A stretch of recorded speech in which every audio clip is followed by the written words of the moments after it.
Dating looks a lot different today from what it was when our parents were young.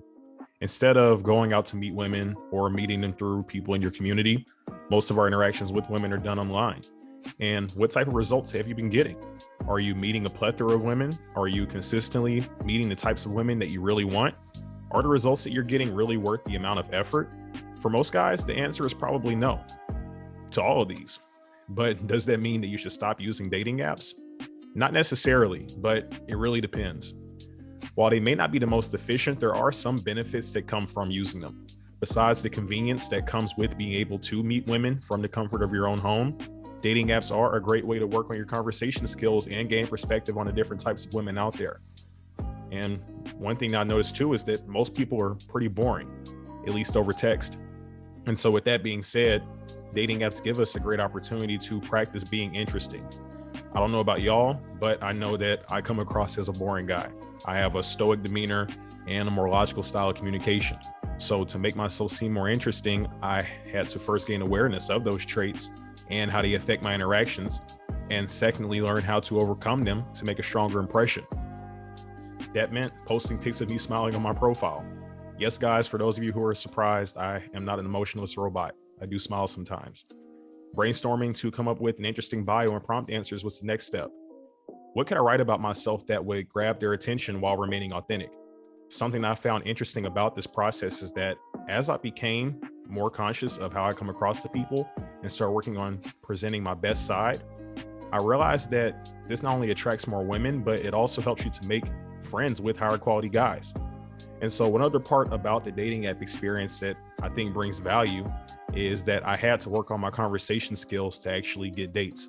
And so I honestly didn't realize how boring and repetitive conversations can get on dating apps until I started getting more matches and having more conversations.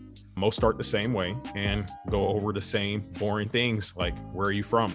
What do you do for work? What are your hobbies? Honestly, who wants to talk about that? I got tired of having those same boring conversations, and I can only imagine how tiresome that can be for a woman that is getting maybe 100 plus matches a month, if not more. And so this pushed me to think a little bit and say things that could create interesting, unique connections. But overall, the experience has been pretty numbing though. A large portion of the women's profiles that I've seen signal a major lack of effort, or that they put some effort into it, but the answers are essentially just the office references, pineapple on pizza, and making them laugh. Not to mention that a large portion of women aren't even active on their accounts or aren't using them with strong intention. And so this makes me think that some of us are much more optimistic about these apps than we should be. One factor that I think plays into this is that a lot of people lack the ability to accurately express who they are verbally. And most people identify with their jobs, hobbies, and whatever instead, and don't really know how to describe themselves or sell themselves to other people.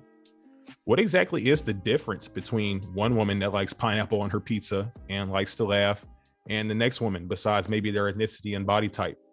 Probably plenty, but this process doesn't really give a good way to tell. And we have to remember that there is only so much info that can be concluded from a dating app. So you have to flip that to the female perspective too, with how they would look at you. And so if you're going to use them, we should be mindful of the disadvantages and adjust accordingly. What's the best way for you to capture your essence in 3 prompts or in a bio?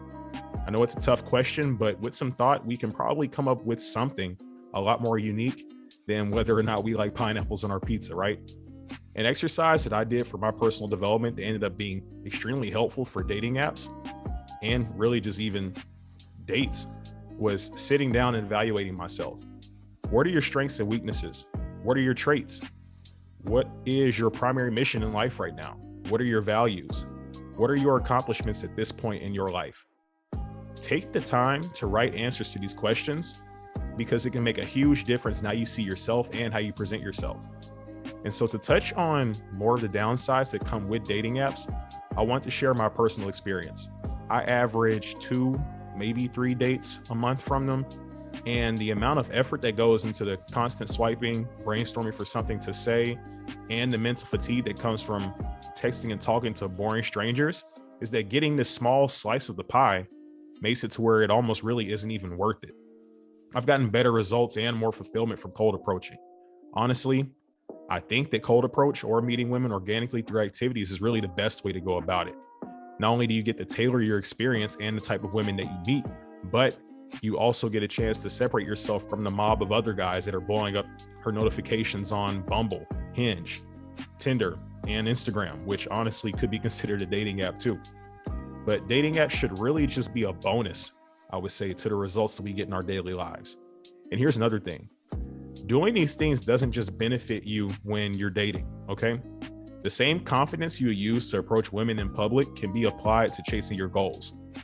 Most of us are afraid of failure and rejection in general, with rejection from women being one of the most uncomfortable experiences for guys.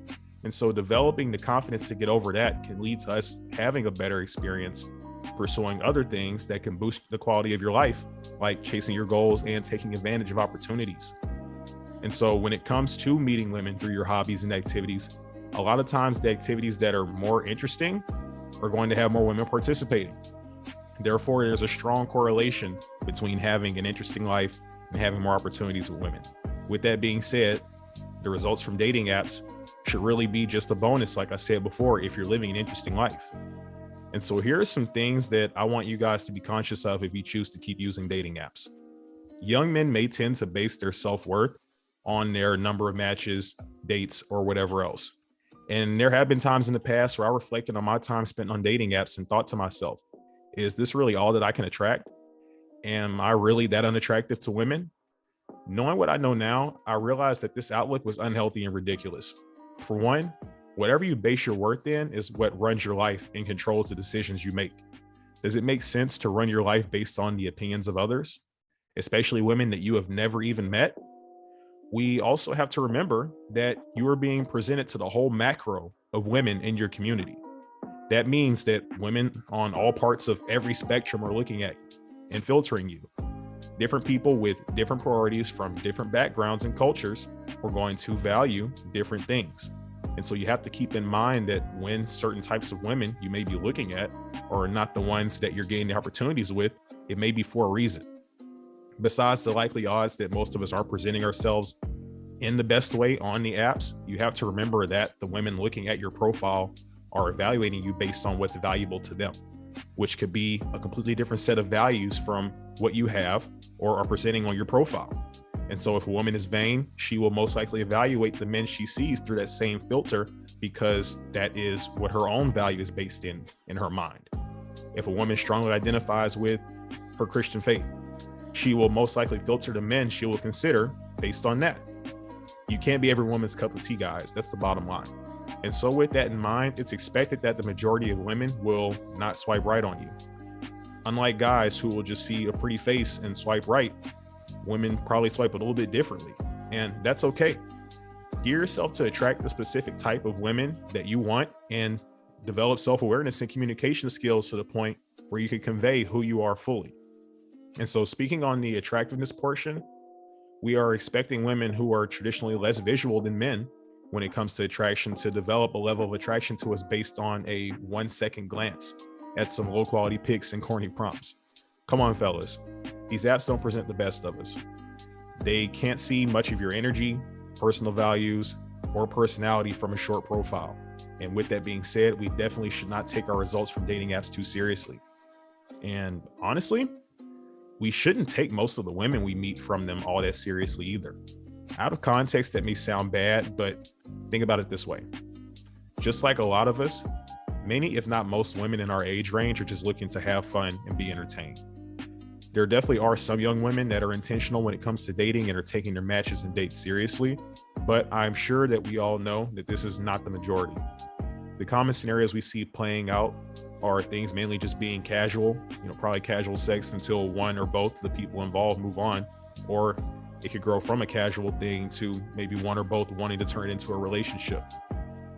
And so if you want to continue using dating apps, that is just the reality that you're going to have to accept. Going back to what I said earlier, though, the best bet is just to have fun on your dates and go into your interactions with no expectations. Don't look at the girl sitting in front of you as a potential girlfriend or a hookup. Just ask yourself, is this a person I don't mind offering my time to with an already busy schedule? If the answer is yes, just keep hanging out and see what opportunities come from that. And so now that I'm getting to the end of this, I want you guys to at least finish with these takeaways, okay? Dating apps should not be your primary option for meeting women. Develop into the best version of yourself so that you can build a better life and attract the women you want in real life. Develop real hobbies and interests that require you to leave the house and meet new people. Stop taking dating apps or the results seriously, and define your values so that you can define your worth instead of depending on others to do it for you. Thanks for listening, guys. I hope this is valuable. If you like the content, please check me out on Apple or Spotify and leave a 5-star review. And also check out the new website, which is improvementpodcast.com. Links are in the description. Thanks again.